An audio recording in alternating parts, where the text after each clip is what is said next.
नमस्कार, closing calls में आपका स्वागत है। आपके साथ मैं हुमानसी दवे और मेरे साथ है डिम्पी और प्रियंका। भारतीय बाजार ने एक इवेंट को डाइजेस्ट किया और जिस तरह के एंटिसिपेशन थे वैसे ही क्रेडिट पॉलिसी में आरबीआई ने लगातार दूसरी बार दरों में बढ़ोतरी नहीं की। ठीक उसके बाद इनफैक्ट आरबीआई की क्रेडिट पॉलिसी के दिन एडवाइस हम यही देते हैं कि बाजार को दो हिस्सों में बांट देना चाहिए, फर्स्ट हाफ और उसके बाद क्रेडिट पॉलिसी के बाद।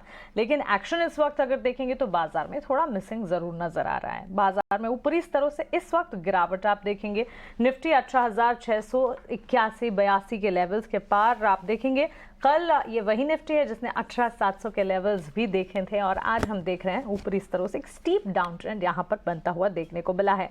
इस बीच रियल्टी, आईटी, ऑटो शेयर्स हैं, यहां पर भारी कमजोरी। अब रियल एस्टेट सेक्टर जो कि कह सकते हैं कि काफी हद तक बाजार को संभालने का करता है और इसके साथ ही ऑटो जिसमें लगातार हम काफी ट्रेडिंग सेशन से अच्छी खासी मजबूती देखते तो वो सेक्टर्स हैं जो कि आज बाजार को संभाल नहीं पा रहे। तो कंसर्न तो है ही। करीब 100 अंकों की कमजोरी आप निफ्टी ऑटो इंडेक्स में देखेंगे और साथ ही रियल एस्टेट सेक्टर में भी बिकवाली का दबाव है। तो फिर कौन से सेक्टर्स हैं जो कि बाजार को संभाल रहे हैं? मेटल्स हैं, एनर्जी है, पीएसयू बैंक स्पेस है, जहां से थोड़ी थोड़ी बाइंग आ रही है और इसी के चलते बाजार में कुछ हद तक सपोर्ट मिल रहा है। लेकिन ये सपोर्ट काफी नहीं है क्योंकि इसके ठीक सामने फाइनेंशियल सर्विसेज है, ऑटोमोबाइल, फार्मा, एफएमसीजी, आईटी और साथ ही मीडिया स्पेस है जहां से बिकवाली का दबाव है। तो पॉकेट्स जो हैं आज परफॉर्म नहीं कर पा रहे हैं और स्टॉक स्पेसिफिक मूव्स भी अगर आप देखेंगे तो सिलेक्टेड पॉकेट्स हैं, सिलेक्टेड स्क्रिप्ट्स हैं जहां पर आप न्यूज फ्लोज के चलते एक्शन देख रहे हैं। लेकिन इसके अलावा अगर आप देखेंगे तो वीकली एक्सपायरी के दिन बाजार में आज सुस्ती की चाल है। एफएनओ की पोजिशनिंग समझते हैं और trading range, trade setup, screen कैसा नजर आ रहा है? डिम्पी आप बताइए।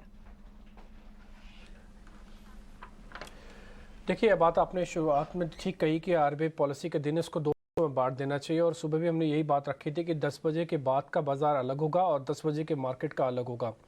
हालांकि कोई ऐसा पॉइंट आज आरबीआई पॉलिसी के अंदर नहीं निकल के आया जो बाजार नहीं जानता था।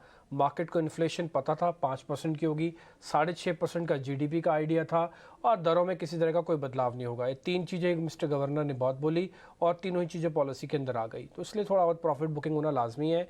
लेकिन ये सिर्फ महज छोटी सी ही प्रॉफिट बुकिंग है, इसको ज़्यादा गंभीरता से ना लिया जाए, आज की बढ़त को भी ज़्यादा गंभीरता से ना लिया जाए क्योंकि आज खोखली बढ़त थी। सुबह हमने आपको नोटिस ओपन इंटरेस्ट के जरिए भी करवा दिया था और अभी भी हम आपको ये बात बता रहे हैं। वजह मार्केट के पास ऑल टाइम हाई और निफ्टी का सपोर्ट, वो दोनों उतना ही दूर हैं जितने दूर सपोर्ट है और जितना दूर ऑल टाइम हाई है। 18,887 ऑल टाइम हाई और 18,500 का एक सपोर्ट है। फिलहाल मोटी बात यह है कि बैंक निफ्टी भी अपने 44,000 के सपोर्ट को बचाने की कोशिश में है। आज बैंक निफ्टी ने ज़्यादा तेज़ रिएक्शन दिया था, गिरते समय थोड़ा कम है, वो आज के दिन तक रहेगा, कल थोड़ा अलग हो जाएगा। इसलिए आज क्लोजिंग पे ना ही 44,000 टूटे और ना ही 18,500 की तरफ हम बढ़ें। अगर ये नहीं करते तो आज का दिन एक सिंपल सपाट दिन माना जाएगा जिसमें नो एक्शन, नो बज, नथिंग, कुछ ना काउंट किया जाए, ना गिरावट को नोटिस किया जाए ना बढ़त को नोटिस किया जाए क्योंकि लेवल्स में कुछ चेंज नहीं हो रहा। आते हैं आगे। चुनिंदा सेक्टर्स खासकर रियल एस्टेट अगर आप देखेंगे तो प्रॉफिट बुकिंग होना थोड़ा लाजमी था और हुई भी है। चर्निंग के तहत मेटल सेक्टर थोड़ा ऊपर आया है। हमने आपको कल भी कहा था कि मेटल्स को आप बहुत देर तक आप पीछे नहीं रख पाओगे और धीरे धीरे करके ऊपर आएंगे और आए भी हैं। आज आप ज़्यादातर मेटल कंपनीज को ऊपर देख पा रहे हैं। एक और चीज़, पीसीआर का पुट कॉल रेशियो खराब हुआ है, वो भी नहीं खराब हुआ, वो भी 1 के आसपास चल रहा है। क्या मार्केट के अंदर स्ट्रेंथ गुम हुई है? तो मैं बोलूँगा नहीं, वो भी गुम नहीं हुई है। 50 में से भले 41 शेयर गिरावट के अंदर है लेकिन आप पॉइंट्स में कैलकुलेट कर रहे हैं तो आपने अभी 600 तक नहीं तोड़ा।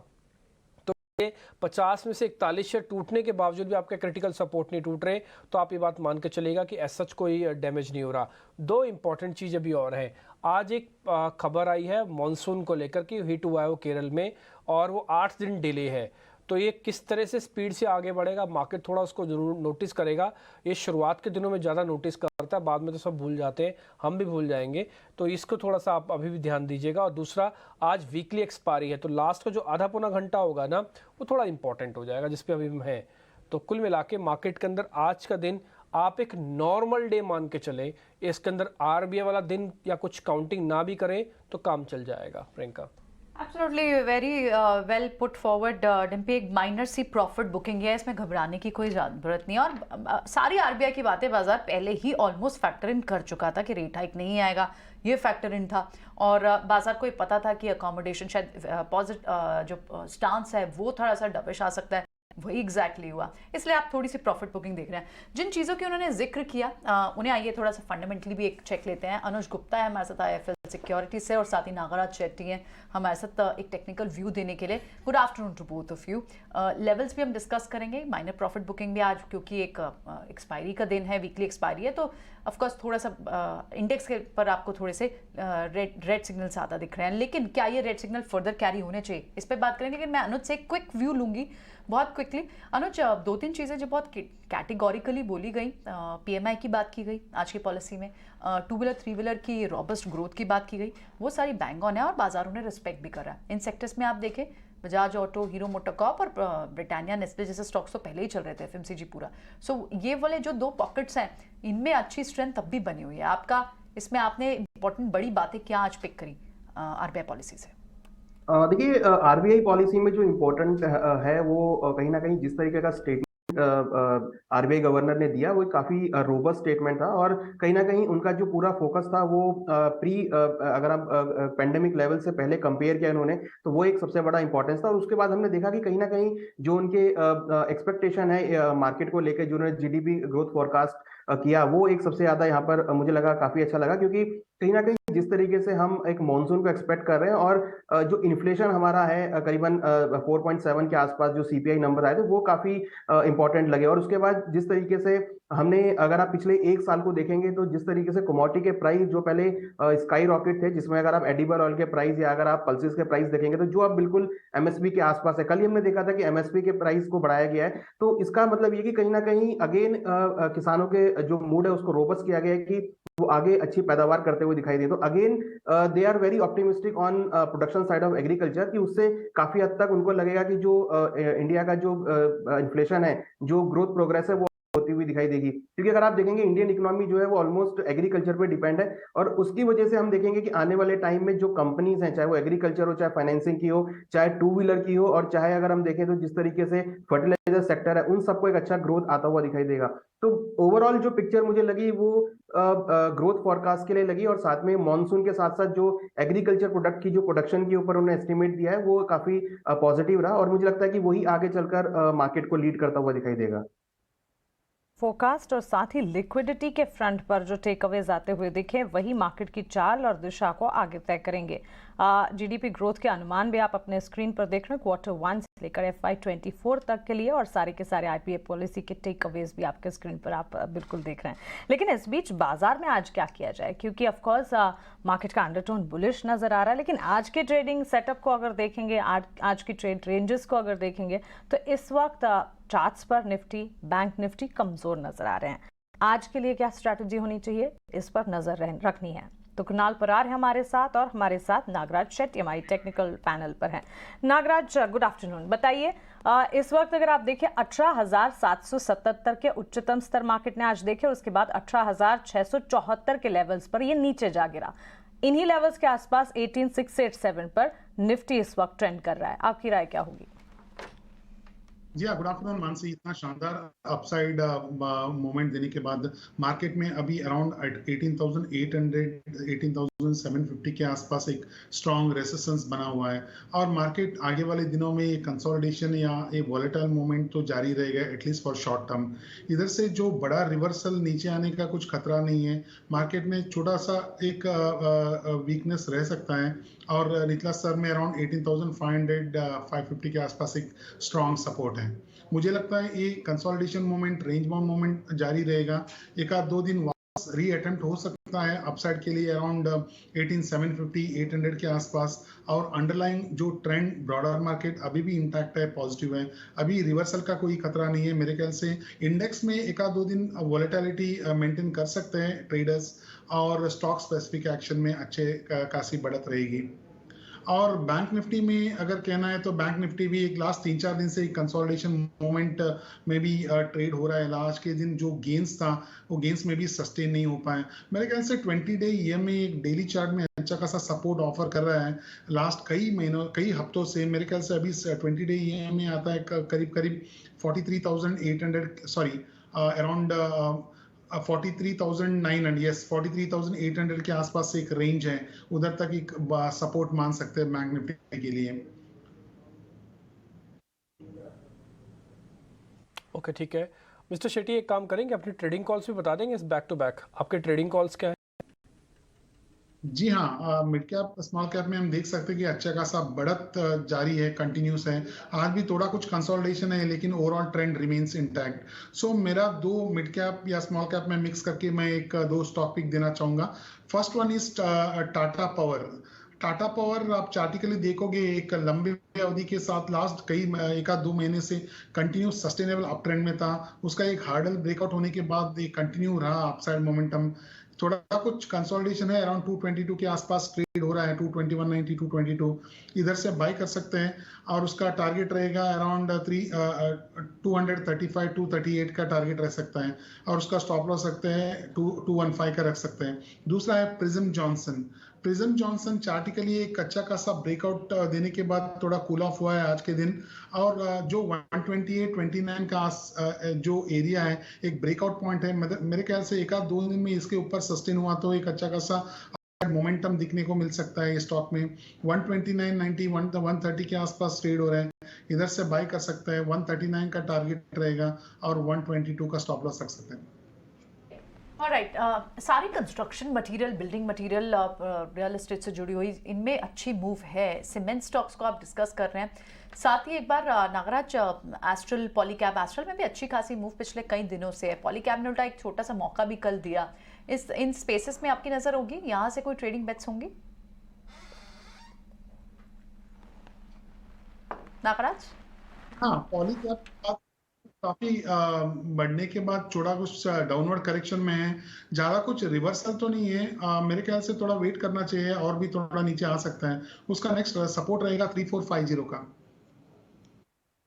चलिए, पॉलीकैब पर ही आउटलुक मिलता हुआ, लेकिन यूएच टेक्नोलॉजीज में पेटीएम के चार्ट्स को पुल अप कीजिए। करीब 6% तक की तेजी यहां पर नजर आ रही है और 2 ही सेशन में हम देख चुके हैं करीब 10% तक के मूव्स इस स्टॉक ने दिखाए हैं। सीधा 709 के लेवल से नागराज ये 772 के स्तरों पर पहुंच गया है। 6.5% अप मूव इस वक्त भी दिन की ऊंचाई के करीब। जी हाँ, एक आज के जो अपसाइड मोमेंटम है, एक लंबा कंसोलिडेशन का एक ब्रेकआउट कह सकते हैं। लास्ट 8-10 दिन का एक कंसोलिडेशन रेंज बाउंड मोमेंट था। 725 का एक स्ट्रॉन्ग रेजिस्टेंस था। आज उसका एक दमदार ब्रेकआउट दिखने को मिला है। वॉल्यूम के साथ एक ब्रेकआउट दिख सकता है। इवन आरएसआई पैटर्न भी पॉजिटिव है। मेरे ख्याल से अपसाइड मोमेंटम जारी रहेगा एक शॉर्ट टर्म के लिए। और उसका नेक्स्ट अपसाइड रेजिस्टेंस रहेगा अराउंड 810 का।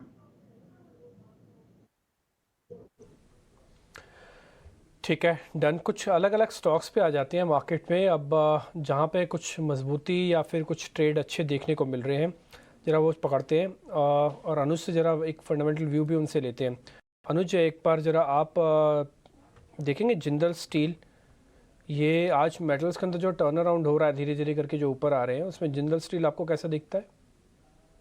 देखिए, जिंदल स्टील अगर बात करेंगे तो कहीं ना कहीं स्टील की जो डिमांड है वो आगे बढ़ सकती है। जैसा कि हम देख रहे हैं कि चाइना भी अभी पैकेज लेके आ रहा है इंफ्रा को लेके। तो और ओवरऑल अगर आप देखेंगे तो जैसा कि हमने आरबीआई की पॉलिसी में भी देखा है कि जो स्टील की डिमांड है वो सबसे ज्यादा रही है। तो मुझे लगता है कि उससे काफी हद तक कंपनी को बेनिफिट होता हुआ दिखाई देगा। और मुझे लग रहा है कि जिंदल स्टील के साथ साथ जो बाकी स्टील कंपनीज है वहां भी हम अच्छा मोमेंटम देख रहे हैं। तो फिलहाल जिंदल स्टील अगर आप देखेंगे तो लोअर लेवल से रिकवर भी होता हुआ दिखाई दिया है। कंपनी धीरे धीरे अपनी बुक्स को अच्छा स्ट्रॉन्ग करती हुई दिखाई दे रही है। तो मेरे हिसाब से जिंदल स्टील के अंदर एक अच्छा मोमेंटम यहाँ पे बन रहा है। और शॉर्ट टर्म में हमें लगता है कि इसमें बाउंस बैक जो है कंटिन्यू आता हुआ दिखाई देगा।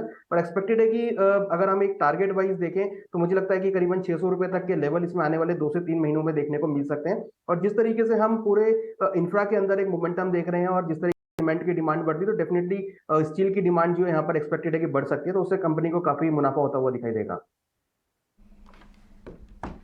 ठीक है, कुछ और स्टॉक्स पे डिस्कस करते हैं। आज मेटल्स की तो हम बात कर ही रहे हैं, लेकिन फिर से आपको ईएमएस कैटेगरी में डिक्सन जैसे स्टॉक्स में मूव दिख रहे हैं और लगातार नगारा जिनमें मूव है, आप पिछले कई दिनों से ही देखें। एंट्री पॉइंट क्या ढूंढना चाहिए, क्योंकि स्टॉक काफ़ी चल भी चुका है।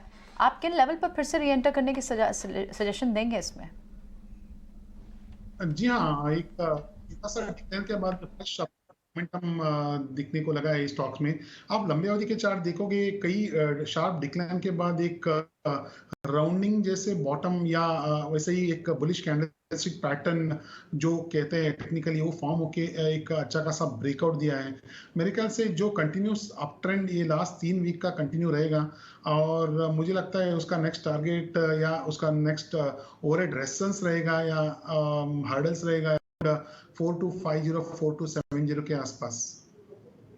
चलिए, ये राय आपको मिलती हुई इस वक्त डिक्सन टेक्नोलॉजीज पर, लेकिन मिड कैप स्पेस में ही कुछ और काउंटर्स जहां पर आज अच्छा खासा एक्शन, क्योंकि जहां पर हम देख रहे हैं हैवी वेट्स में एक्शन मिसिंग है, मिड कैप स्मॉल कैप में मौके ढूंढने काफ़ी हद तक ज़रूरी है।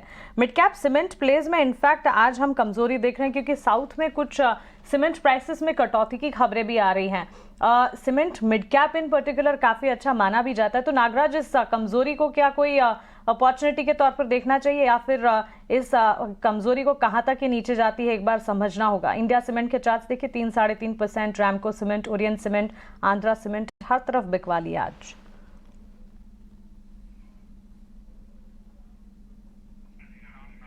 नागराज, सवाल आप ही के लिए है। जी हाँ, सीमेंट सेक्टर में एक तेजी के बाद एक डाउनवर्ड करेक्शन है। मेरे ख्याल से एक करेक्शन एक शॉर्ट टर्म के लिए रहेगा, मेरे को वेट करना चाहिए, और एक नीचे लेवल में एक अपॉर्चुनिटी मिल सकता है आगे वाले दिनों में। एक आध 2 दिन वेट करना चाहिए, एक स्टेबलाइज होने के बाद वापस एंट्री कर सकते हैं।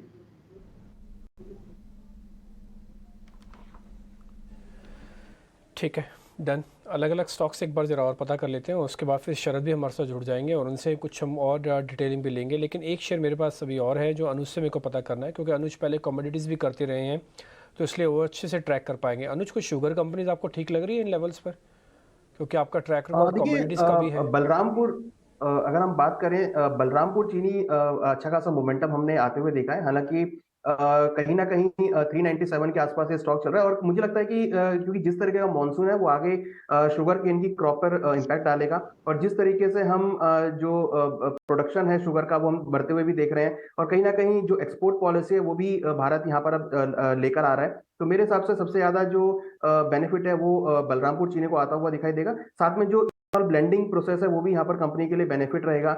एक्सपेक्ट कर रहे हैं कि 20-25% के आसपास जो इथेनॉल ब्लेंडिंग प्रोसेस है वो यहाँ पर आ सकता है। तो कंपनी वाइज अगर देखें तो डेफिनेटली कंपनी को काफी बेनिफिट हो सकता है। और शुगर केन का जो प्रोडक्शन है, क्योंकि मानसून पर डिपेंड करेगा, और मुझे लगता है कि मानसून जो हम नॉर्मल एक्सपेक्ट कर रहे हैं उससे शुगर केन की जो पैदावार है वो अच्छी हो सकती है। तो ओवरऑल कंपनी के लिए अच्छा है, और आने वाले 2 या 3 महीने मुझे लगता है कि कंपनी के लिए फायदेमंद रहेंगे। और अगर हम टारगेट वाइज देखें तो मुझे लगता है कि ऊपर में करीबन 420-430 तक के लेवल आपको जल्दी शुगर बलरामपुर चीनी में देखने को मिल सकते हैं। तो अगर एक फंडामेंटली देखें, थोड़ा लॉन्ग टर्म व्यू लेके चलें 3 से 4 महीने का, तो डेफिनेटली मुझे लगता है कि एक अच्छा स्टॉक हो सकता है बलरामपुर चीनी।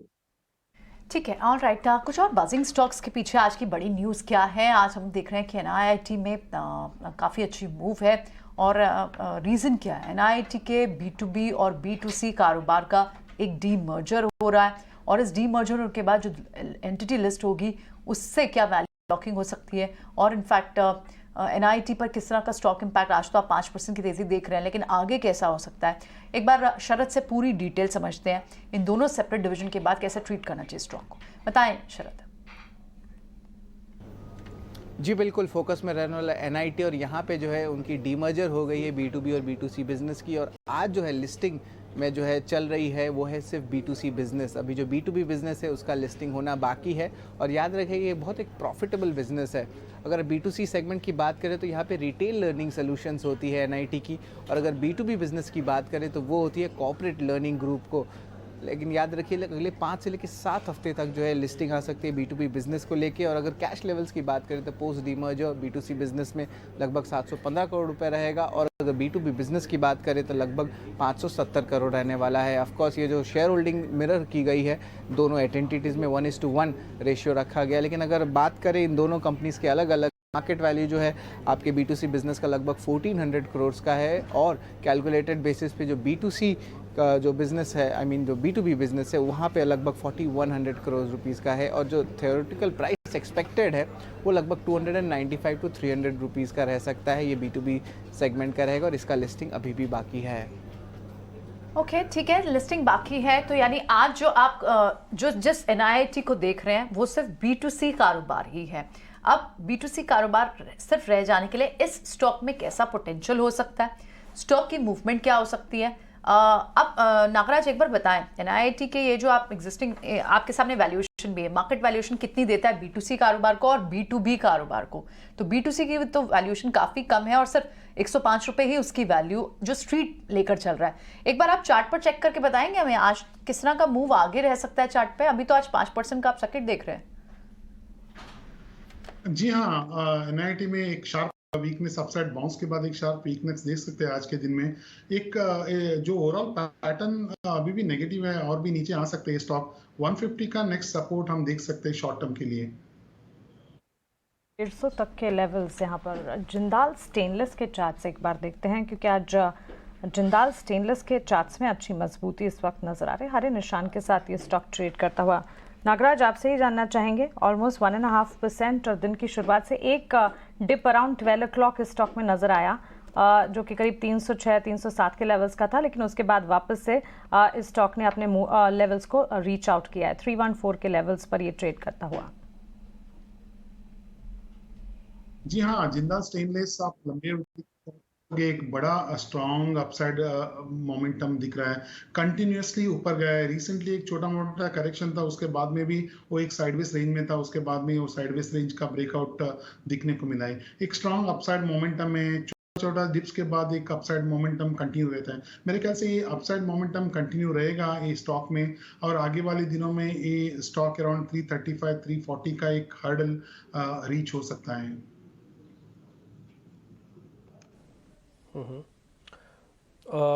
अनुज, दो रियल एस्टेट कंपनी है, एक तो है गोदरेज प्रॉपर्टीज जो एक स्ट्रॉन्ग पुलबैक का कैंडिडेट है, एक है डीएलएफ जो स्ट्रॉन्ग ग्रोथ का कैंडिडेट है।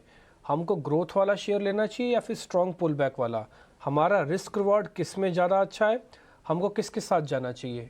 दोनों में से एक ही रख पाएंगे रियल एस्टेट में से, या तो डीएलएफ रखेंगे या तो गोदरेज प्रॉपर्टी। देखिए, अगर एक इन्वेस्टमेंट पॉइंट ऑफ व्यू है लॉन्ग टर्म के लिए, डेफिनेटली जो ग्रोथ वाला स्टॉक है उसको रखना चाहिए, जो कि मुझे लगता है कि ग्रोथ गोदरेज प्रॉपर्टी रहेगी। बट एक अगर ट्रेडिंग पॉइंट ऑफ व्यू वाला स्टॉक है तो डेफिनेटली डीएलएफ की तरफ जाना चाहिए, क्योंकि जो पुल बैक उसके अंदर आया है वो शॉर्ट लेविड हो सकता है और शॉर्ट टर्म में एक अच्छे खासे रिटर्न देखने को मिल सकते हैं। पर एक लंबी अवधि का ट्रेंड लेके चल रहे हैं कि आपको 1.5 या 2 साल का व्यू लेके चलना है, तो डेफिनेटली मैं गोदरेज के साथ जाना चाहूंगा, क्योंकि ग्रोथ में आपको अच्छे रिटर्न्स लंबी अवधि में देखने को मिलते हैं। पुल बैक में एक शॉर्ट टर्म बाउंस बैक देखा जा सकता है। तो डीएलएफ शॉर्ट टर्म के लिए है और Godrej property definitely long term perspective के लिए है। और right, absolutely real estate space पर एक व्यू जहां पर अच्छी तेजी ऑलरेडी बनी हुई है, कंपैरिजन हम कर रहे थे। लेकिन आज कुछ स्टॉक्स और इनफैक्ट न्यू एज स्टॉक्स में काफ़ी दिनों से अच्छी मूवमेंट है। पेटीएम के आप स्टॉक को देखें, उसमें मूवमेंट है और इस पर बुफा की एक रिपोर्ट भी आई है। 6% की तेजी आपको आज पेटीएम में दिख रही है। जोमेटो जैसा स्टॉक भी चल रहा है, पीबी फिनटेक में भी मूव थी, हालांकि वहाँ जरूर एक डाउनग्रेड था। लेकिन पेटीएम पर जो बुफा की रिपोर्ट है उसमें बड़े रीजंस क्या साइड किए गए, जिसके बाद आज स्ट्रीट ने काफ़ी एक्साइटमेंट दिखाई इस स्टॉक पे। हर्ष हमें बता रहे हैं, आइए हर्ष से समझते हैं। जी हाँ, तो बुफा सिक्योरिटीज़ ने पेटीएम को अपग्रेड किया, उनका प्राइस अपग्रेड किया है, चेंज किया है, रेस किया है। 885 अब टारगेट प्राइस वर्सेस जो 780 का टारगेट प्राइस पहले था। कहते हैं कि रिस्क रिवॉर्ड ज़्यादा फेवरेबल है अब, और पेटीएम का पोजीशन काफ़ी स्ट्रॉन्ग है एसएमई मर्चेंट लैंडस्केप के अंदर, तो वो पर्टिकुलर लैंडस्केप को टैप करने के लिए पेटीएम एब्सोल्युटली तैयार है। आगे जाके फाइनेंशियल्स के बेसिस पे ऑपरेटिंग लेवरेज में काफ़ी रूम है अपसाइड पे सरप्राइज करने के लिए, तो ऑपरेशनल लेवरेज कंसेंसस से ज़्यादा रहेगा, यही बुफा सिक्योरिटीज़ का कहना है। और पेटीएम एज अ होल एक स्वीट स्पॉट में है, क्योंकि कंपटीशन वो पर्टिकुलर स्पेस में काफ़ी लो है और पेटीएम ने अपना नाम बना दिया है। डिजिटाइजेशन ऑलरेडी ड्राइव चालू है, तो काफ़ी स्ट्रॉन्ग डिजिटाइजेशन और पेमेंट्स ग्रोथ में भी एक फिलिप मिलेगा पेटीएम को उसके वजह से। और जो ओएनडीसी है वो उसके जो ट्रैक्शन पेटीएम, उसमें से जो ट्रैक्शन आएगा पेटीएम को, उसमें भी कंस्ट्रक्टिव है बुफा सिक्योरिटीज़। जो डिस्क्लोजर्स है जब से लिस्ट हुआ है पेटीएम अब तक, डिस्क्लोजर्स में भी एक काफ़ी अच्छी इम्प्रूवमेंट आई है, तो उस पे भी बुफा सिक्योरिटीज़ कंफर्ट डिराइव करता है पेटीएम पे। टारगेट प्राइस 885 780 से इंक्रीज होता हुआ।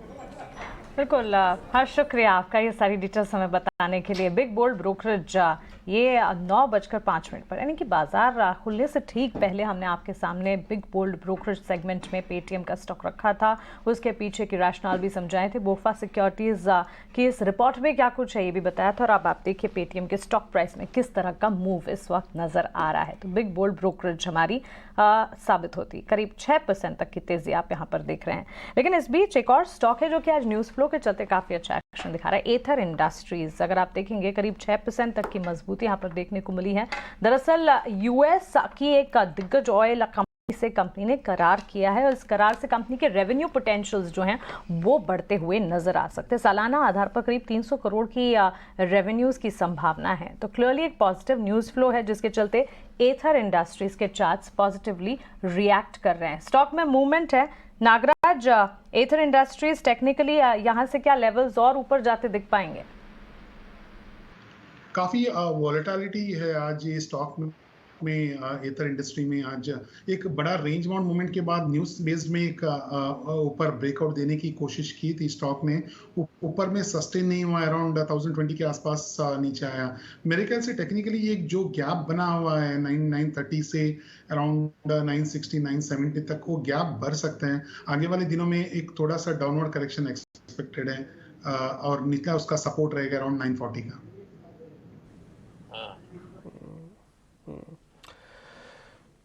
ठीक है, इसके अलावा कुछ और शेयर जरा पता कर लेते हैं कि कहाँ पे और मोमेंटम देखने को मिल रहा है। उससे पहले मैं आपको जरा एक नोटिस करा दूँ मार्केट का फॉल। बाज़ार को आज एक रिएक्शन देना ही था अपनी एक्सपायरी का और पॉलिसी के बाद का। वो पॉजिटिव और नेगेटिव दोनों ही ऐसा ही होता जैसे भी आप स्क्रीन पर देख पा रहे हैं। या तो आज निफ्टी 72 पॉइंट ऊपर होता, बैंक निफ्टी भी दिखाइए, या तो बैंक निफ्टी इसी तरह से करीब 160 पॉइंट जो इस समय कमज़ोर आपको दिखेगा स्क्रीन पर, ये ऊपर होता।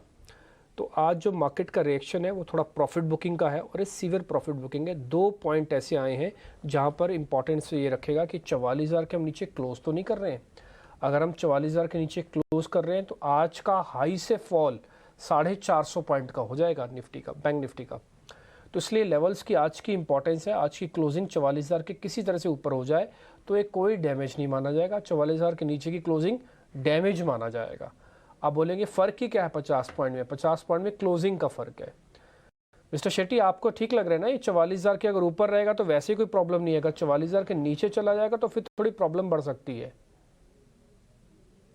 जी हाँ, उतना मैं सिग्निफिकेंस नहीं देता हूँ 44,000 में, क्योंकि 44,000 इमीडिएट सपोर्ट हम डेली चार्ट में 10 डे ईएमए का जो सपोर्ट है, लास्ट कई दिन से ये सपोर्ट टैग हो रहा था। रिसेंटली ये सपोर्ट ब्रेक भी किया था।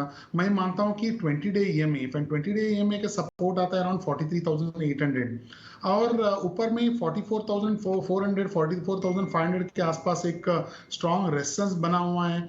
और रिसेंटली हमने देखा कि एक लैकलस्टर रैली था ये बैंकिंग स्टॉक्स में या बैंक निफ्टी में, उतना खास दमदार पुल बैक नहीं था रिसेंटली, एक 4-5 दिन के पहले, जो उसके आधार में चलते हुए मुझे लगता है कि ये एक थोड़ा सा और डाउनवर्ड करेक्शन आ सकता है शॉर्ट टर्म के लिए और 43,800 43,600 के आसपास सपोर्ट रहेगा।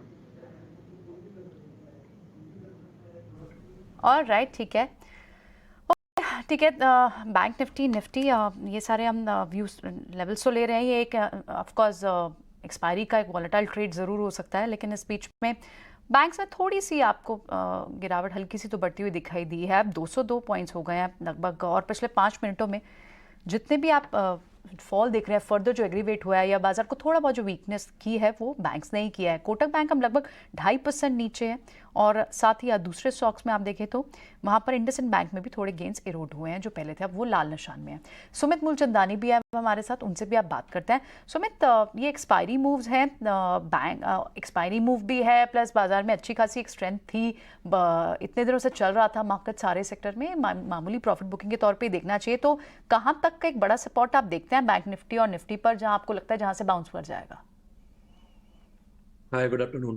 तो कल भी यही सेशन पे, मॉर्निंग सेशन में हमारा एक डिस्कशन हुआ था कि मार्केट अगर न्यू हाई भी बना रहा है तो सबसे पहली चीज है कि क्लोजिंग बेसिस पे अगर वो आ रहा है तो हमारे लिए एक पॉजिटिव सिग्नल है, otherwise we can get a rejection here. तो आज देखिए वही हुआ, after the policy declaration market में थोड़ा सा वीकनेस शो हुआ और अभी भी देखिए कंटिन्यू फॉल हो रहा है और मार्केट एक न्यू लो की तरफ जा रहा है। तो अगर स्पॉट लेवल पे 18,650 ये मेरे लिए एक सपोर्ट का काम कर रहा है। अगर मार्केट यहाँ पे सपोर्ट ले रहा है तो अच्छी चीज है, नहीं तो अगर क्लोजिंग दे रहा है तो मुझे लग रहा है कि 18,500 will be the next target. तो अगर किसी के पास लॉन्ग है तो हमारा यहाँ पे एक एग्जिट का सलाह रहेगा। Comparing to Nifty, bank Nifty में देखिए एक मल्टीपल टॉप बना के, डबल टॉप बना के आप देखिए रिजेक्शन हुआ है, तो यहाँ पे साइकोलॉजिकल और एज पर the OI also 44,000 is a strong support area. तो 44,000 अगर ब्रेक हो रहा है so next level will be the 43,400, तो 44,000 पे ही हमारी नजर रहेगी यहाँ पे। और सुमित, थैंक्स हमारे साथ इमीडिएटली ज्वाइन कर अपने आइडियाज़ हमारे साथ शेयर करने के लिए।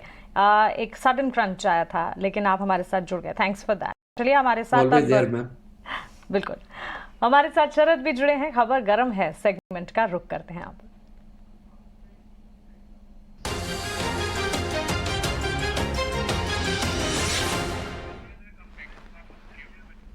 बताइए शरद, कौन सी खबर है जो कि डीलिंग रूम में गपशप बनी है? जी बिल्कुल, फोकस में रहने वाला एवेन्यू सुपरमार्ट्स, और यहाँ पे जो है डीलर्स कह रहे हैं कि थोड़ी सेलिंग प्रेशर स्टॉक में देखने मिल सकती है। और यहाँ पे जो चैनल चेक्स आ रहे हैं यहाँ पे कह रहे हैं कि जो इनके ऑनलाइन कॉम्पिटिटर है बिग बास्केट, उन्होंने जो है प्राइसिंग जो है बड़ी गिरावट देखने मिली है। उनकी प्रोडक्ट कैटेगरीज में उन्होंने प्राइसिंग घटाया है। और वही अगर जियो मार्ट के रेडी सेगमेंट ले, जो ऑनलाइन वाला है, और जियो मार्ट, इन दोनों सेगमेंट्स ने थोड़ी सी प्राइस इंक्रीजेस की है। एंड ओवरऑल अगर एवरेज बेसिस पे हमने चैनल चेक किया तो पता चला कि जो प्राइस गैप है रिडक्शन पिछले 4 महीने में जो है और कम हो गई है इन दोनों पार्टीज़ के बीच। और इम्पॉर्टेंट बात ये भी है कि अगर आप बिग बास्केट ले एक साइड और दूसरे साइड ले डी मार्ट के रेडी ऐप और जियो ऐप, यहाँ पे देखेंगे लगभग 400 से 500 बेसिस पॉइंट्स तक का जो है एक टाइप से प्राइस डिफरेंशियल जो है रिड्यूस हुआ है।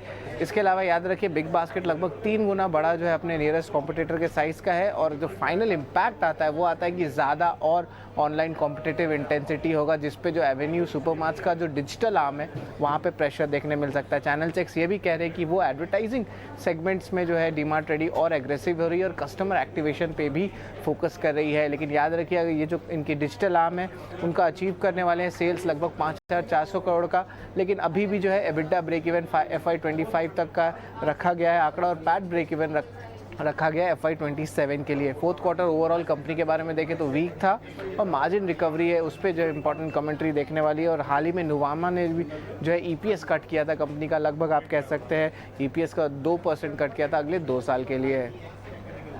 शुक्रिया आपका ये खबर हम तक पहुंचाने के लिए। तो प्रभुदास लीलाधर की रिपोर्टर काफ़ी इंटरेस्टिंग टेकअवेज यहाँ पर आते हुए एडवर्टाइजिंग स्पेंड्स जो है और इनोवेशन जो है एवेन्यू सुपरमार्ट्स के लिए बढ़ते हुए, डी मार्ट रेडी और जियो मार्ट का प्राइसिंग गैप जो है वो कम होता हुआ नजर आ रहा है। एवेन्यू सुपरमार्ट्स इस स्टॉक को अनुज आप फंडामेंटली कैसे देखते हैं? क्योंकि विज्ञापन जो है, इनफैक्ट एड स्पेंड्स जो उन्होंने बढ़ोतरी देखने को मिली है नए ग्राहकों को जोड़ने के लिए, ये काफ़ी सारे इनोवेशंस और इनोवेटिव एड्स वगैरह की तैयारी कर रहे हैं। तो स्ट्रैटेजिकली लग रहा है कि एवेन्यू सुपरमार्ट में अंदर कुछ हो रहा है। देखिए डेफिनेटली अगर आप प्रॉफिट्स भी देखेंगे, कंपेयर करेंगे लास्ट ईयर से तो कम प्रॉफिट देखने को मिले हैं। एक्सपेंस डेफिनेटली यहाँ पर इंक्रीज हुए हैं, तो कहीं ना कहीं ये देखें तो मार्केटिंग साइड पे एक्सपेंस करते हुए दिख रहे हैं, जिससे स्टॉक पे प्रेशर देखने को मिल सकता है। और अगर आप स्टॉक को भी देखेंगे तो पिछले कुछ दिनों में हमने एक सेलिंग प्रेशर भी आता हुआ देखा है। तो मेरे हिसाब से अभी फिलहाल जो स्टॉक वाइज देखें तो फंडामेंटली थोड़ा सा मुझे यहाँ पे लगता है कि अभी ये कूल हो सकता है। और क्योंकि ओवर स्ट्रेच स्टॉक था और जिस तरीके से हमने लास्ट टाइम भी रिजल्ट अच्छे खासे आते हुए देखे थे, तो वहां पर उसकी वजह से एक रिवर्सल आता हुआ दिखाई दिया था। बट अगर आप कंपेयर करेंगे तो 2022 में करीबन जो उनके क्वार्टर में रिजल्ट थे करीबन 685 करोड़ के आसपास के थे, जो अब करीबन 460 के आसपास है। तो कहीं ना कहीं प्रॉफिट में गिरावट देखने को मिली है।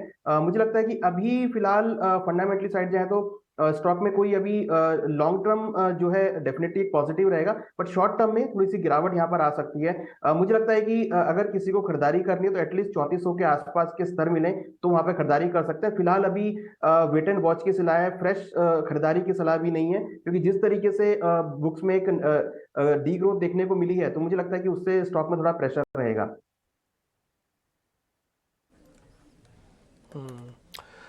ठीक है अनुज, बहुत अच्छा लगा आपसे बातचीत करके, बहुत शुक्रिया, थैंक यू वेरी मच। आज आपने समय दिया, अच्छे से अपनी बात रखी और साथ ही शेयर्स के बारे में अच्छी जानकारी हमको दी, बहुत शुक्रिया, थैंक यू वेरी मच इसके लिए। संदीप सब्रवाल भी इस बीच हमारे साथ जुड़ रहे हैं, उनसे भी करेंगे बातचीत, लेकिन उससे पहले मैं 2 चीज़ आपको करा दूं। मार्केट फिर से 44,000 को टेस्ट करने के लिए पहुंच गया है और अभी इसका जो आज का इंट्राडे लो लगा है बैंक निफ्टी का, वो लगा है 44,019 का। और आपको एक और शेयर भी दिखाता हूँ। 156 के लेवल को ब्रेक या 156 से 152 के लेवल को ब्रेक होने के बाद कैसे शेयर भरभरा के गिर सकता है, उसका सबसे बेस्ट एग्जांपल है IEX। एक रेंज में चलने वाला शेयर जब किसी भी चीज़ को ब्रेक डाउन करेगा तो नुकसान कुछ ऐसा ही दिखेगा। एक बार अपनी स्क्रीन पर IEX लेके आइए। आज में 7% का और नुकसान जुड़ा है। आप इसको एक बार वीकली दिखा सकते हैं, इसको सिर्फ एक हफ्ते के बारे में दिखाइएगा। फिर सुमित एक बार जरा मेरे को आपसे एक पॉइंट इसके बारे में क्लियर करना है कि इसका सपोर्ट आ गया कि नहीं। वीकली दिखाइए एक बार, आज का नहीं, वीक का। 7 डेज में 10% है। ये जहाँ से टूटा वो 153 154 का लेवल है, अब आ गया 138। ये सपोर्ट पे है या फिर अभी और टूटेगा सर? पड़ सकती है। हालांकि इंट्राडे में मैं नहीं बोल सकता, देखिए क्योंकि एक ओवरसोल्ड टेरिटरी में आ चुका है, लेकिन यहाँ पे वीकनेस और बढ़ेगी। 130 का जो सपोर्ट है अगर ब्रेक हो रहा है तो नेक्स्ट लेवल कैन बी 117। तो यहाँ पे कॉशियस रहिए। देखिए आज के दिन में ही अपने मेजरली मूविंग एवरेजेस को ब्रेक कर दिया है। 200 मूविंग एवरेज आप देखिए, 100 मूविंग एवरेज देखिए, परसों के सेशन में 50 मूविंग एवरेज को भी ब्रेक किया था। तो बिल्कुल स्टॉक में वीकनेस है, एग्जिट की सजेशन रहेगा। तो यहाँ पे 130 क्लोजिंग बेसिस पे नेक्स्ट टारगेट कैन बी 117।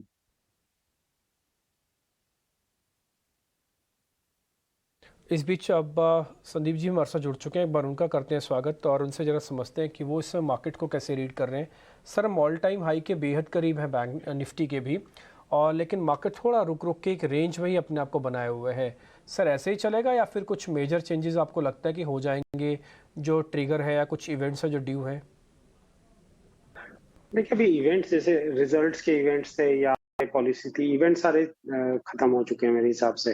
तो अभी जो एक इवेंट रह गया है वो मानसून का है कि मानसून कैसा आएगा और कैसा प्रोग्रेस होगा, तो वो इंडियन मार्केट्स के लिए थोड़ा इम्पोर्टेंट हो जाता है। वर्ल्ड मार्केट्स उससे इफेक्ट नहीं होते, लेकिन ओवरऑल डायरेक्शनली मुझे कोई प्रॉब्लम नहीं लगती मार्केट्स में। मुझे लगता है कि मार्केट्स यहाँ से भी ऊपर जाएंगे। अब वो किस स्पीड पे जाएंगे, कंसोलिडेशन होगा, करेक्शन होगा। स्पेशली स्मॉल मिड कैप्स में क्या होता है कि जब स्टॉक्स बहुत तेजी से चढ़ते हैं तो सारे रिटेल इन्वेस्टर्स या लीवरेज इन्वेस्टर्स एंड में आके बहुत खरीदते हैं। थोड़ा भी करेक्शन होता है तो वो बेचने के लिए आ जाते हैं, तो वो एक वॉलेटिलिटी क्रिएट करता है। तो ये वॉलेटिलिटी को राइड करते हुए हमें आगे चलना है, और मार्केट्स में एज सच मुझे कोई वरी नहीं दिखती। Good afternoon Sandeep. आज आरबीआई पॉलिसी को आपने कैसे रीड किया? क्योंकि ये बात तो क्लियर थी, बाजार को बहुत हद तक पता था कि कि इंटरेस्ट रेट पीक आउट होते हुए, इन्फ्लेशन एटलीस्ट कंट्रोल होती हुई दिख रही है।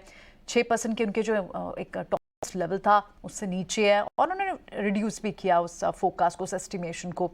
और कौन सी की बातें आपको लगी आरबीआई की? क्योंकि बाजार बहुत हद तक फैक्टर इन कर चुका था, इसीलिए शायद बाजार उसके बाद रेट हाइक नहीं आएगा, इसीलिए शायद मार्केट्स में हमने देखा कि प्रॉफिट बुकिंग भी आई। हाँ, लेकिन जो प्रॉफिट बुकिंग के को हम लोग डायरेक्टली कोरिलेट करना मुझे लगता है गलत रहेगा। लेकिन यही है कि जैसे अभी भी उन्होंने अपना एक, जैसे कहते हैं कि फुट ऑफ द पेडल नहीं हटाया, कि वो लोग अभी भी कह रहे हैं कि हमें इन्फ्लेशन के बारे में कंसर्न है और हमें लिक्विडिटी थोड़ी टाइटन और करनी पड़ेगी। तो वो कुछ फैक्टर्स हैं जिसके कारण अभी भी इंटरेस्ट रेट जो ऊपर गए हैं। अभी थोड़े बैंक्स में और हाइक थोड़ा बहुत हो सकता है, क्योंकि डिपॉजिट रेट्स ऊपर गए हैं। आरबीआई पॉलिसी रेट 2.5% के आसपास बढ़ा है, लेकिन बैंक रेट्स जो लेंडिंग रेट है वो 1.5% के आसपास बढ़े हैं। तो थोड़ा बहुत और बढ़ सकते हैं, लेकिन मुझे लगता है ज़्यादा नहीं बढ़ेंगे। ओवरऑल पॉलिसी ठीक थी। अब उनका जो थ्रेशोल्ड है रेट बढ़ाने का और रिपो रेट बढ़ाने का, वो बहुत हाई है, क्योंकि पिछली बार वो लोग बढ़ा सकते थे जब इन्फ्लेशन अभी भी 6% के आसपास थी। अगर उस समय नहीं बढ़ाया तो अब इनके लिए बढ़ाना मुश्किल है। तो मुझे लगता है उनकी स्टेटमेंट्स को थोड़ा हमें इतना इम्पोर्टेंस नहीं देते हुए हमें ये जूम करना चाहिए interest rate cycle peak out हो गया है। अब नीचे कब आएगा इंटरेस्ट रेट, वो एक सवाल है, और उसके लिए मुझे लगता है हमें अभी काफी इंतजार करना पड़ेगा। That's a fair point actually, और इनफैक्ट जिस तरह के स्टांस से एंटिसिपेशन थे उसी हिसाब से इस वक्त जो है रेपो रेट में बदलाव नहीं देखने को मिला। FY24 GDP फोरकास्ट में भी बदलाव नहीं दिखा। तो क्लियरली लिक्विडिटी सिनेरियोज और इन्फ्लेशन कंसर्न्स जो हैं कुछ हद तक स्टेबल होते हुए, और आने वाले दिनों में इन्फ्लेशन को लेकर जो कंसर्न्स की बात कही है उस पर खास तौर से नजर रखनी होगी। लेकिन इसके अलावा स्टॉक स्पेसिफिक चार्ट अगर देखें, BTST ट्रेड्स हमारे टेक्निकल एक्सपर्ट से एक बार समझ लेते, उसके बाद आगे बढ़ेंगे। आप बताइए सुमित, BTST ट्रेड्स कौन से स्टॉक लेकर जाना चाहेंगे? या फिर एसटीबीटी हो तो भी बता सकते हैं।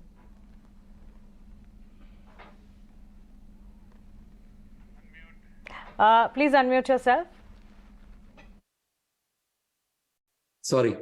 तो अभी जैसे कोटक बैंक के लिए डिस्कशन हो रहा था, तो मुझे लग रहा है कि यहाँ पे और वीकनेस बढ़ सकती है।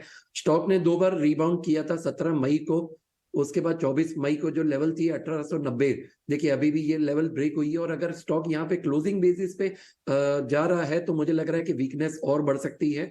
यहाँ पे 1888 का करंट मार्केट प्राइस है, नेक्स्ट लेवल और नेक्स्ट टारगेट विल बी 1845। आप स्टॉप लॉस मेंटेन कीजिए यहाँ पे 1920 का। जो दूसरा रहेगा वो एक BTST रहेगा, HEG में देखिए हमने एक बाय कॉल दिया हुआ था करीबन 10 दिन पहले, तो stock is near to the target levels, लेकिन अभी भी यहाँ पे और पॉजिटिव मोमेंटम बना हुआ है। आप यहाँ पे करंट मार्केट प्राइस पे बाय कीजिए, 1370 का करंट मार्केट प्राइस है। अपसाइड में टारगेट रहेगा 1530 का और 1600 का। यहाँ पे आप स्टॉप लॉस मेंटेन कीजिए 1300 का on the closing basis. Okay, ठीक है, डन। संदीप सर, आपने डिक्सन टेक्नोलॉजी को देखा है? आप इसको ट्रैक करते हैं क्या, डिक्सन टेक्नोलॉजी? बिल्कुल। तो डिक्सन में ये है कि एक काफी अच्छी खासी गिरावट आई थी और बहुत हाई वैल्यूएशन से गिरावट आई थी जब उनके परफॉर्मेंस थोड़ा लैग बिहाइंड कर रहा था। अभी रिसेंटली जो थोड़ी न्यूज़ फ्लो आ रही है कि कुछ वो नए सेलफोन कंपनीज के साथ टाइप कर रहे हैं, उसके कारण एक हमने बढ़त आते हुए देखी है। लेकिन अब जहाँ पे स्टॉक पहुंच गया है वहाँ पे वापस ये ओवर वैल्यूड जोन में हो गया है। तो 3000 के नीचे मेरे ख्याल से गया था और अब 4000 के ऊपर आ गया है। तो यहाँ पे मुझे लगता है कि इन्वेस्टर्स के लिए रिस्क रिवॉर्ड कुछ खास अच्छा नहीं है खरीदने के लिए। लेकिन अदरवाइज आप पूरे एएसएम कैटेगरी में डिक्सन के अलावा संदीप कहाँ इंटरेस्ट होगा, क्योंकि कई सारे और दूसरे स्टॉक्स भी हैं जो पीछे काफ़ी हाईलाइट हुए, कई बड़े इंस्टीट्यूशन से खरीद भी रहे हैं, चाहे वो सेल्जर जैसे हो, पीजी इलेक्ट्रोप्लास्ट हो, उन्होंने तो काफ़ी अच्छे अपने कमेंट्स भी दिए थे, गाइडेंस भी स्ट्रॉन्ग दी। क्या इस स्पेस में दूसरे और अट्रैक्टिव, और एवलॉन टेक जैसे नई कंपनीज हैं, इस स्पेस में दूसरी कंपनीज आपको अट्रैक्ट करेंगी? देखिए इन कंपनीज में ग्रोथ जरूर हो सकता है, लेकिन हमें ये रियलाइज करना है कि इन कंपनीज के अपने ब्रांड्स नहीं है, ये लोग कॉन्ट्रैक्ट मैन्युफैक्चरिंग में है। तो कॉन्ट्रैक्ट मैन्युफैक्चरिंग कंपनीज को आप 70-80 का प्राइस अर्निंग रेशियो नहीं दे सकते, वो सस्टेनेबल नहीं है, जबकि इनके मार्जिन भी इतने कम है। तो मुझे लगता है लोगों को थोड़ा कॉशियस रहना चाहिए। पहले भी हमने देखा है कि जब यूफोरिया होता है, जैसे अभी mid cap index all time high पे गया है, यूफोरिया वापस आना शुरू हो रहा है, मुझे लगता है और बढ़ेगा यूफोरिया। तो ऐसे समय में जाके गलत स्टॉक्स नहीं खरीदने चाहिए। तो चलिए इन स्टॉक से एक तरह से दूर रहने की ही एडवाइस संदीप की तरफ आती हुई, और फंडामेंटल आउटलुक जो है उन रिच स्पेसेस पर ही होना चाहिए जहां पर आउटकम या कह सकते हैं कि पोर्टफोलियो में जो मजबूती है, पोर्टफोलियो के रिटर्न्स जो हैं वो बिल्कुल सख्त और बिल्कुल इंटैक्ट दिखाई दें। चलिए आगे बढ़ते हैं, कुछ और स्टॉक्स जहां पर आज एक्शन दिख रहा है। निफ्टी नेक्स्ट कैटेगरी के कुछ स्टॉक्स को देखते हैं। निफ्टी नेक्स्ट कैटेगरी में हिंदुस्तान एरोनॉटिक्स लिमिटेड, इनफैक्ट ये पूरा बेल्ट है। नागराज, आप देखिए डिफेंस स्पेस जो है इस हफ्ते ही काफ़ी अच्छा चले हैं। आप देखिए Mazagon dock, ship building space देख लीजिए, और डिफेंस में HAL तो वन ऑफ द लीडर है ही। लेकिन इस हफ्ते की जो तेज़ी है इसे किस तरह से देखा जाए, कोई टेक्निकल ट्रेड्स यहाँ पर बनते हुए दिख रहे हैं, क्योंकि HAL जो है ये इस पूरे हफ्ते में करीब 11 से 15% चल गया है। यहाँ काफी बढ़ चुका है 4-5 सेशन में। अभी मुझे नहीं लगता उतना कुछ रिस्क रिवार्ड के हिसाब से फ्रेश एंट्री बनता है ये रेंज में। थोड़ा वेट करना चाहिए। डाउनवर्ड करेक्शन, एक छोटा सा डाउनवर्ड करेक्शन रहेगा। ऐसे ही लंबे अवधि के चार्ट बहुत ही अच्छा है, कंटिन्यूस अपसाइड मोमेंटम में है, हायर टॉप्स हायर फॉर्मेशन है। मेरे ख्याल से जो आज का ये हाई है अराउंड 35-30 के आसपास एक हायर टॉप बन सकता है। छोटा सा डाउनवर्ड करेक्शन जारी रहेगा शॉर्ट टर्म के लिए। डन। कुछ और स्टॉक से एक बार ज़रा और चेक कर लेते हैं जहाँ पर कुछ पोजीशंस देखिए समझी जा सकती है। सर ऑटो स्टॉक्स में ये टू व्हीलर पे आपका संदीप सर आपकी रेटिंग क्या है, बजाज ऑटो और हीरो मोटोकॉर्प दोनों पे? क्योंकि आज ना जब मिस्टर गवर्नर बता रहे थे ना तो ये बात कह रहे थे कि टू व्हीलर सेगमेंट में तो अच्छी ग्रोथ आई है, मानसून भी हिट हो रहा है। अब क्या ये ग्रोथ मैं मान के चलूँ अगले 6 महीने टू व्हीलर्स के रिवाइवल के लिए होंगे? क्योंकि बजाज ऑटो ने काफ़ी अच्छा रिवाइव किया है, चाहे कैसे भी समझिए, चाहे वो इनोवेशन से किया, चाहे एक्सपोर्ट से किया, चाहे थोड़ा कॉस्टिंग कम होगी। देखिए ओवरऑल ऑटो स्पेस पूरा ही अच्छा प्लेस्ड है। तो मेरा प्रेफरेंस अभी भी फोर व्हीलर्स में है, जिसमें टाटा मोटर्स, महिंद्रा महिंद्रा, मारुति कंपनीज है। मुझे लगता है उनका ग्रोथ आउटलुक ज्यादा सस्टेनेबल है। टू व्हीलर्स काफी बुरी हालत पे थे और वहां से रिवाइव हुए हैं। टीवीएस मोटर अपनी जोन में था, जो कि हमेशा पिछले काफी समय से चढ़ ही रहा था, लेकिन hero MotoCorp specially under performer था। और अगर रिवाइवल लोअर एंड पे आता है तो उसका सबसे बड़ा फायदा हीरो मोटोकॉर्प को ही होगा। और जो इनपुट प्राइस प्रेशर्स हैं वो भी काफी कंट्रोल में है। तो मुझे लगता है कि ये स्पेस अच्छा कर सकता है। मेरा प्रेफरेंस जरूर फोर व्हीलर्स की तरफ है, लेकिन टू व्हीलर्स भी अच्छा कर सकता है। बिल्कुल। इनफैक्ट ऑटो एंसिलरी, लेकिन पावर पर क्या व्यू रहेगा आपका संदीप? पावर और पावर एंसिलरीज भी अच्छे खासे चल रहे हैं, और इनफैक्ट जिस तरह की कई सारी ऐसी कंपनी हैं जो विंड एनर्जी में, रिन्यूएबल एनर्जी में और टर्न अराउंड स्टोरीज निकल कर आ रही हैं। ज्यादा मैं कुछ नहीं कहूंगा। ये सब टर्न अराउंड स्टोरीज जब बहुत सब चढ़ जाता है, तो अभी मार्केट में क्या है कि बहुत सारे लोग मार्च में बहुत नेगेटिव थे, तो वो इन्वेस्ट नहीं करना चाहते थे, तो मार्केट चढ़ता गया। जो कंपनी अच्छी हैं, जो एक्चुअली प्रॉफिट बना रही हैं, उनका अच्छा बिजनेस मॉडल है, वो काफी चढ़ गई हैं स्टॉक्स। तो अब लोग ढूंढ रहे हैं कि क्या नहीं चढ़ा वो खरीद लूं मैं, कि मेरा पैसा बन जाए किसी तरह। तो वो उस तरह के मेरे ख्याल से थोड़ा सेंटिमेंट से दूर रहना चाहिए। थोड़ा मार्केट पे, जब मार्केट में इतना फास्ट स्ट्रेट रन आता है, तो थोड़ा कॉशियस हो जाना चाहिए। इस बीच 100 अंकों का करीब करीब नुकसान हो चुका है निफ्टी पर, और ये टिपिकली इफेक्ट होता है कॉम्बो इफेक्ट एक्सपायरी का और आरबीआई पॉलिसी का। अगर आप पिछली बार की आरबीआई पॉलिसी चेक करेंगे तो आपको दिखेगा कि वहाँ पे चला था बाजार इसी तरह से। अब आप देखो 350 पॉइंट की गिरावट आई है। जब हमने कार्यक्रम की शुरुआत की थी तब ये 44,000 के ऊपर खड़ा हुआ था। अभी बैंक निफ्टी ने 44,000 भी ब्रेक कर दिया, ना केवल ब्रेक किया बल्कि उसके नीचे आके ट्रेड कर रहा, शायद क्लोज भी करेगा। और अगर आज की वैसे मैं आपको गिरावट बताऊं ना, तो करीब 550 पॉइंट से ज़्यादा की गिरावट है बैंक निफ्टी पर। अगर 200 पॉइंट के आप शुरुआती आंकड़े भी जोड़ लें तो निफ्टी बैंक के 12 में से इस समय 11 शेयर लाल निशान में है। सिर्फ एक HDFC बैंक है जो आपको हरे निशान में दिखेगा, उसकी वेटेज है, नहीं तो ये कम से कम 100 पॉइंट और नीचे होता। तो बस कुल मिला के बात सारी यही है कि कई बार क्या होता है ना, इवेंट से पहले और इवेंट से क्लोज होने के बाद का जो इफेक्ट आता है ना मार्केट पे, ऐसे ही आता है। कल ठीक इवेंट से पहले बैंक निफ्टी को आप देखना बनता था, क्या ज़बरदस्त मूव आया। ऐसा लग रहा था कि निफ्टी से ज़्यादा जल्दी बैंक निफ्टी को और होगी फिर से नया ATH लगाने की, और आज सुबह भी ऐसे ही फील हो रहा होगा आपको, क्योंकि इवेंट भी था और इवेंट के साथ साथ क्लोजर होने के बाद कुछ प्रॉफिट बुकिंग है और जाई है। एक और चीज़ मैं आपको नोटिस कराता हूँ, बाजार गिरते समय विक्स टिपिकली बढ़ता है, लेकिन विक्स यहाँ पर अभी भी डाउन है 11 पॉइंट का। इसका मतलब है कि मार्केट के अंदर फेयर नहीं बढ़ रहा है इस गिरावट से, नहीं तो फेयर बढ़ता।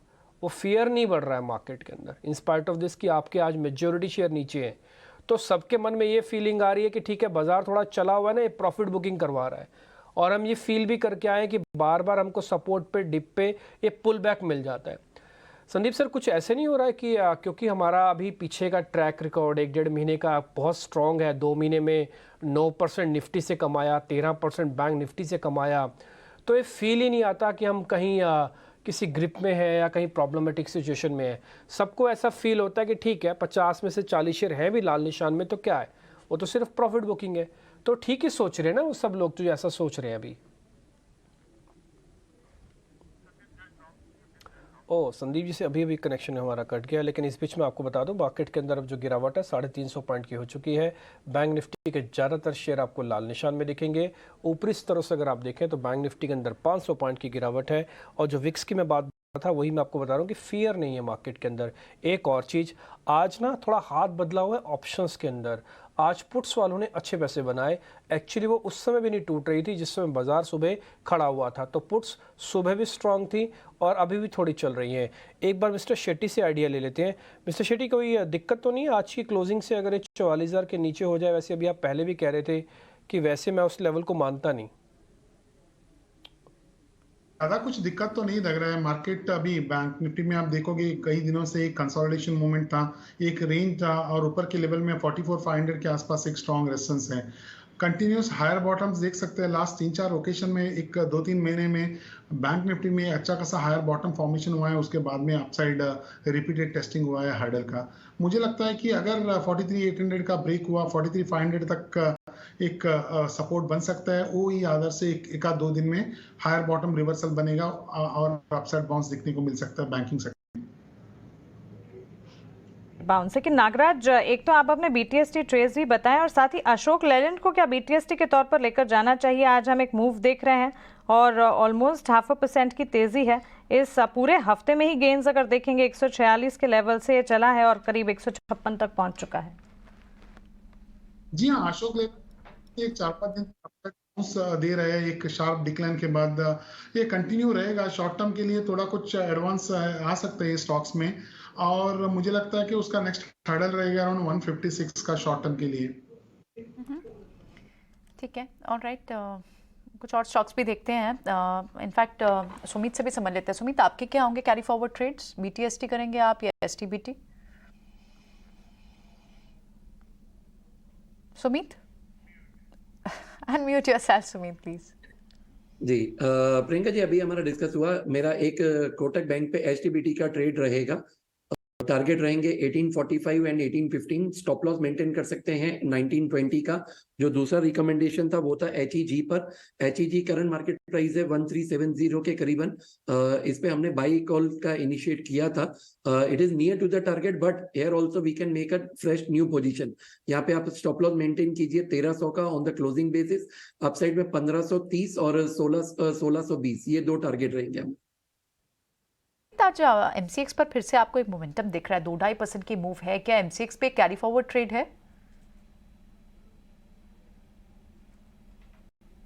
देखिए MCX ने आज अपना एक रेजिस्टेंस को ब्रेक किया है और क्लोजिंग बेसिस पे भी लग रहा है कि 1540 के ऊपर क्लोजिंग दे सकता है। तो बिल्कुल यहाँ पे 1540 के ऊपर अगर क्लोजिंग दे रहा है तो next target can be 1630 and 1670।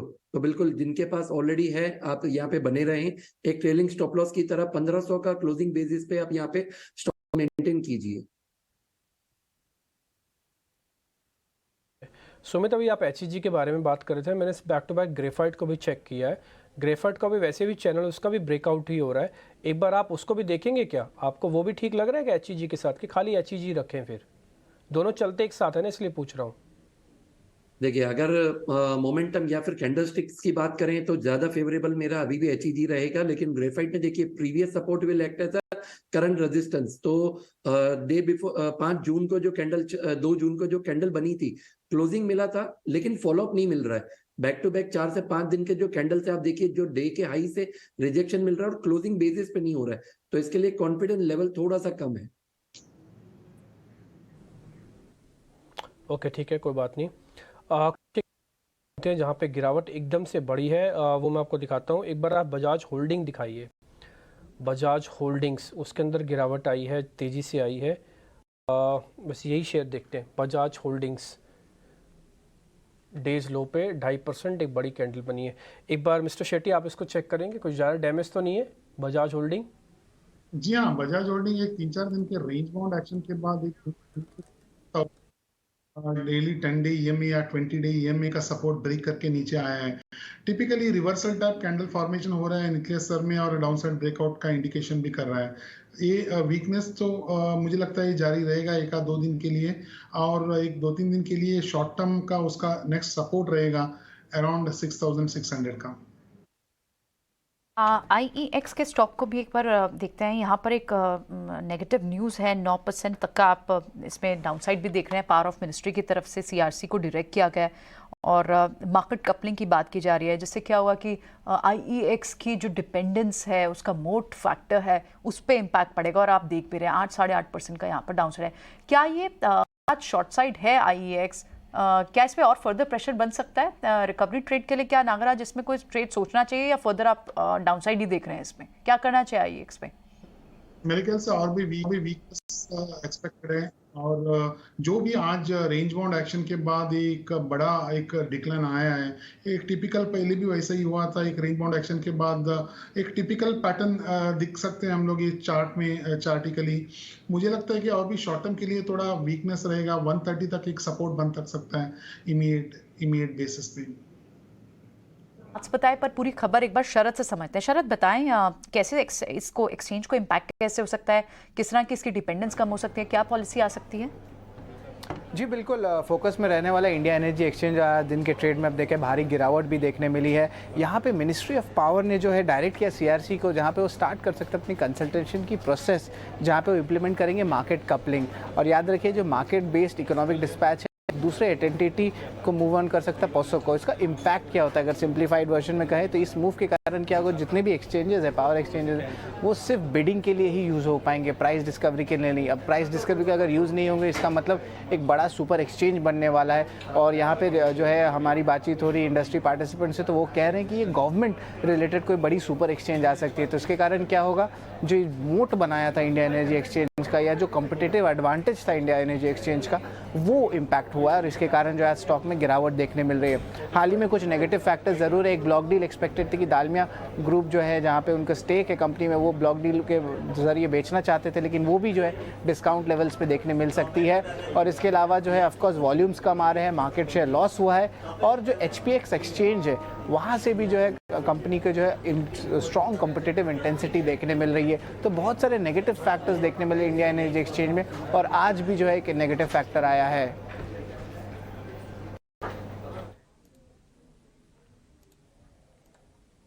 Okay, ठीक है।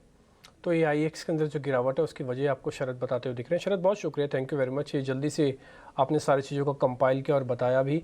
और ये शेयर अभी और भी नीचे जा सकता है। थोड़ी देर पहले मैंने 137 पे देखा था, अभी 135 पे चल रहा है और भी गिरावट इसके अंदर बढ़ी है पिछले आधे घंटे के अंदर।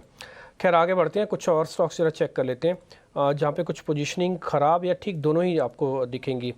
एक काम करते हैं जरा अपोलो हॉस्पिटल APL अपोलो के बारे में बात करते हैं। पाइप बनाने वाली कंपनी है। सुमित एक बार जरा चेक करना APL अपोलो। जी ये हमारे रेडार पे भी है। तो स्टॉक ने देखिए कल के सेशन में एक ट्रेंड लाइन ब्रेकआउट दिया था और आज फॉलोअप दिया है। और आज सबसे अच्छी बात है अपने 100 मूविंग एवरेज के ऊपर भी क्लोजिंग दे रहा है। तो बिल्कुल यहाँ पे एक बाइंग पोजीशन फ्रेशली बनाई जा सकती है। स्टॉप लॉस यहाँ पे मेंटेन कीजिए आप 1140 का फॉर द टारगेट ऑफ 1320। 1320 जो है ये अपना पिछला हाई को टच किया तो एक यू बॉटम फॉर्मेशन यहाँ पे बन सकता है। ठीक है, एक और शेयर था सुजलोन जिसके बारे में कल काफ़ी चर्चा हो रही थी, कल काफ़ी अच्छा क्लोज भी करके गया था। मिस्टर शेट्टी आप इसको ट्रैक करते हो सुजलोन को? हाँ जरूर ट्रैक करते हैं। और जो इसका मोमेंटम आप देख सकते हैं लास्ट एक दो तीन हफ्ते में, जो स्टॉक 8 साढ़े 8 से अभी 14.5 तक वन वे अपसाइड मोमेंट में गया था। छोटा मोटा बीच में करेक्शन था। मुझे लगता है कि इतना बढ़ने के बाद अभी एंट्री करने का थोड़ा रिस्क रिवार्ड के हिसाब से उतना कुछ जायज नहीं है। थोड़ा कुछ डिप्स के लिए वेट कर सकते हैं। उसका नेक्स्ट इमीडिएट सपोर्ट रहेगा अराउंड 12 सवा 12 का 1225 का, उधर तक एक बार वेट कर सकते हैं एंट्री ट्रेड देने के पहले। आज यहाँ पर भी एक अच्छी खासी प्रॉफिट बुकिंग देखने को मिल रही है, ठीक है। लेकिन मार्केट को क्लोजिंग नोट पे जब हम जा रहे हैं तो देख रहे हैं कि बैंक्स में तो कोई रिस्पाइट नहीं दिखा, थोड़ा सा प्रॉफिट बुकिंग रही। लेकिन ब्रेथ और अगर आप मिड कैप स्मॉल कैप में देखें तो वहाँ बेटर दिख रही है। और इनफैक्ट कैपिटल गुड्स जैसे स्पेस जो हैवी वेट्स हैं वहाँ उसमें L&T जैसे स्टॉक्स में 1% की मूव है, दूसरे स्टॉक्स हैं। और इनफैक्ट बैंक्स में HDFC बैंक जैसे स्टॉक्स भी हरे निशान में आ गए हैं। और इनफैक्ट थोड़ी देर पहले तो SBI भी अटेम्प्ट कर रहा था। क्या कोई और BTSC ट्रेड बैंक से निकल कर आएगा सुमित रिकवरी ट्रेड के लिए? क्योंकि आज थोड़ा सा प्रेशर दिन में वॉलेटिलिटी ट्रेड एक्सपायरी का भी था। वीकनेस तो मुझे यहाँ पे बंधन बैंक पे भी अच्छी दिख रही है। देखिए रिसेंटली जब चार्ट काफी अच्छा एक बुलिश मोमेंटम बना था, लेकिन एक लॉन्ग टर्म अगर आप ट्रेंड लाइन ड्रॉ कर रहे हैं तो वहां पे एक परफेक्ट रिजेक्शन मिला था with the inverted hammer also. और 3 दिन से बैक टू बैक एक नेगेटिव बायस ही चल रहा है। तो मुझे यहाँ पे वीकनेस और लग रही है। स्टॉक 260 का एक इमीडिएट सपोर्ट है। 260 के नीचे अगर स्टॉक क्लोजिंग दे रहा है तो next target can be 248 and 240। ठीक है, लेकिन आज जाते जाते हम जरूर देख रहे हैं कि पावर स्पेस हो, मेटल स्पेस हो, वहाँ पर एनर्जी स्पेस में, इनफैक्ट आज रिलायंस में भी आप देखें तो आधे % की मूव है। और इसी तरह से आप हैवी वेट्स में, कैपिटल गुड्स में लार्सन टुर्बो को देखें तो वहाँ पर भी 1% की मूव दिखाई दे रही है। और ऑटो में आपको 2 व्हीलर कैटेगरी में आज एक मूव दिख रही है। रिलायंस हरी स्ट्रेंथ के साथ ज़रूर बंद हो रहा है एनर्जी स्पेस से, और इनफैक्ट दूसरे कुछ और काउंटर्स देखें तो उसमें ऑयल मार्केटिंग काउंटर्स से भी आपको सपोर्ट मिल रहा था, लेकिन आज थोड़ा सा सेक्टर्स में, सारे सेक्टर्स में एक इम्पैक्ट तो दिख रहा है। और सीमेंट भी, जो स्ट्रॉन्ग सेट ऑफ सेक्टर्स दिख रहे थे, वहाँ पर भी थोड़ी सी वीकनेस दिखाई दे रही है। इस बीच सारे एक्शन को कैप्चर करते हैं दिन भर के मानसी के साथ। बिल्कुल, तो आज का जो डाउनफॉल या वॉलेटिलिटी मार्केट का जो भी कह लीजिए, वो काफ़ी सेंटिमेंटल था। क्रेडिट पॉलिसी थी, एंटिसिपेशन के मुताबिक ही क्रेडिट पॉलिसी का आउटकम भी आता हुआ दिखा, लेकिन उसके ठीक बाद ऑफकोर्स वीक एक्सपायरी का भी एक फैक्टर था जिसके चलते हमने देखा, और काफ़ी ज़्यादा चल चुके हैं मार्केट्स। तो आज के सत्र में एक प्रॉफिट बुकिंग का फेज ज़रूर नजर आया, लेकिन इस प्रॉफिट बुकिंग के फेज में कई सारे स्पेसेस थे, स्टॉक स्पेसिफिक एक्शन था जो कि काफ़ी हद तक बाजार में हम देख रहे थे। चुनिंदा स्पेसेस ही थे ज़्यादातर आज, लेकिन उन स्पेसेस में सबसे आगे अगर आप देखेंगे power stock, Torrent power, NTPC, Tata power जैसे पावर स्टॉक्स में काफ़ी अच्छा एक्शन देखने को मिला और मजबूती के साथ ये स्टॉक्स दिन भर ट्रेड करते रहे। स्लोमैन लॉजिस्टिक्स की अगर बात करें, लॉजिस्टिक्स काउंटर में ही आज सुबह से अल्कार्गो लॉजिस्टिक्स, स्नोमैन लॉजिस्टिक्स जैसे स्पेसेस। तो स्नोमैन लॉजिस्टिक्स में तो एक न्यूज़ फ्लो भी था और इसी फ्लो के चलते करंट देखने को मिला। प्रमोटर ने अपने स्टेक में बढ़ोतरी की और इसका एक इम्पैक्ट था जो कि स्नोमैन लॉजिस्टिक्स में आपने देखा। अल्कार्गो लॉजिस्टिक्स के गेन्स जो हैं वो दिन की क्लोजिंग या कह सकते हैं कि सेशन क्लोज होते होते फ्रिजल आउट होते हुए इस वक्त नजर आ रहे हैं।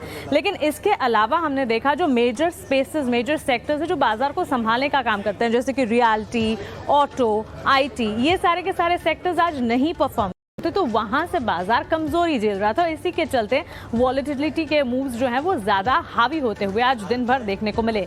गेनिंग मोमेंटम कहां से आया? एलएनटी के चार्ट सबसे आगे, एलएनटी के स्टॉक ने सबसे आगे बाजार को संभालने का काम किया।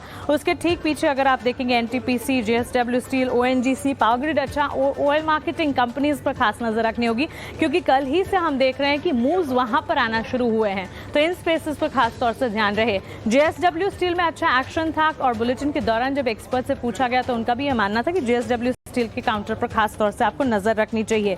Losing candidates, Kotak bank, banks financials में हमने आज देखा कुछ खास एक्शन नहीं था, उसी के चलते मूव्स जो है वो डाउन साइड ज्यादातर, चाहे फिर बड़ी दिग्गज बैंक्स हो या छोटी मझौली बैंक्स हो, देखने को मिले। Kotak bank, axis bank, TCS जैसे सारे के सारे काउंटर्स आज बिकवाली झेल रहे थे। वहीं इसी लिस्ट में एचएल और सन फार्मा, तो कंजम्पशन की जो स्टोरी जो लगातार बाजार को सपोर्ट करी थी वो भी आज सपोर्ट करती नहीं दिखी।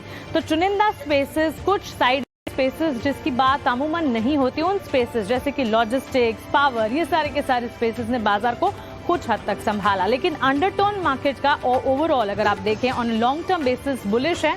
आज का सेशन ऑफ कोर्स हमने देखा कमजोरी बाजार ने झेली। फाइनल क्लोजिंग जब आपने देखी 18,700 के नीचे 18,650 के स्तरों पर करीब 78 अंकों की बिकवाली के साथ निफ्टी इस वक्त ट्रेड क्लोज करता हुआ। वहीं 62,848 के स्तर, 300 अंकों की बिकवाली सेंसेक्स में भी आप देखेंगे और बैंक निफ्टी में भी, बैंक्स एंड फाइनेंशियल्स में भी हमने देखा कि काफी हद तक दिन के दौरान उठापटक थी और उसी के चलते ऑलमोस्ट 300 पॉइंट्स के डाउनटर्न वहां पर भी देखने को मिले।